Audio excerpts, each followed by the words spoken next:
Hi, good morning, everyone. How's everyone doing? I hope everyone's having a good day. And so, I received a message not long ago, and one of my friends told me to do a video on how to carry over negative equity. And so that's the reason I'm doing this. It's pretty basic. Most banks have a formula, which how they calculate it, and the way it works is that I'm going to give you this example. Let's say you have $6,000 worth of negative equity. Okay, and so once you have that negative equity from a previous car or whatever, so they most banks feel like in order to carry that negative equity, you have to buy a car that is 3 times worth of that. So that means that in order to be able to carry that negative equity, you have to buy a car that's worth around $18,000. So the $6,000 with a negative equity you have plus the new car, it should amount to at least 18,000 in order so that that you have a better chance. And there are a lot of other things that they look at. For example, how does your credit look? Do you have a pretty strong credit, or is your credit slowly getting better?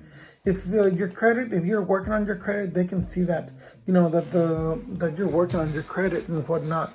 So it's not too bad. But if you have if you were foreclosed, if you lost your home, if you got a car repossessed, it could be a little hard, on you. But just it doesn't hurt to just try and do an application and see what happens. So as I was explaining, so let's say you have $6,000 worth of negative equity, plus the 18,000 for the new car, right? So the new amount is gonna amount to 24,000.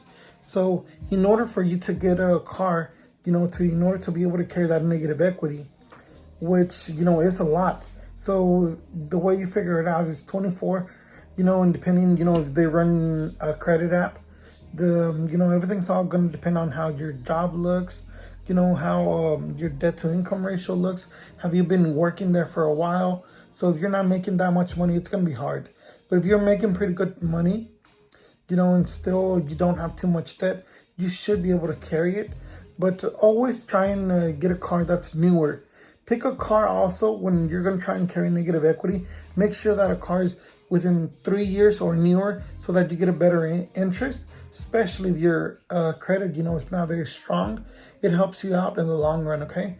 So I'm hoping that this video helps out people, who aren't familiar with how credit works, and how to carry over negative equity. And so it's just all combined. It's just one big old thing. But that's how it works. I mean, if you can afford a car that's worth 24,000 with your income, and if your debt to income, then you should be okay. But that's how they basically do it. There's no way around it. You can try and pick a cheaper car, but at times, whenever you do that, if you pick an older car, sometimes if you pick let's say, I'll give you this other example. If you buy a car that's 4 or 5 years old, you're going to get a higher interest, especially if your credit is not that great. So I would suggest, if your credit is not that strong, and also if you want to carry over negative equity, make sure that a car is newer. That way you get a little bit better interest too.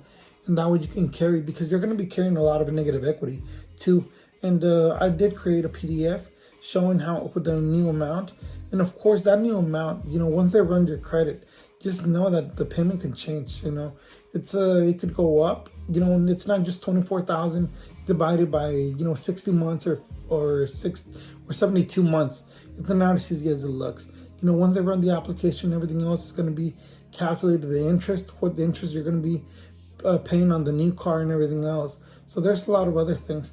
And I'm gonna try and do another video and explain the rest, on how it works out. Okay. But I hope I was able to explain on how negative equity works. And if you have any questions, just shoot me a text, okay? Thank you so much, guys, and women. Thank you for watching. Y'all have a great day, okay? Bye.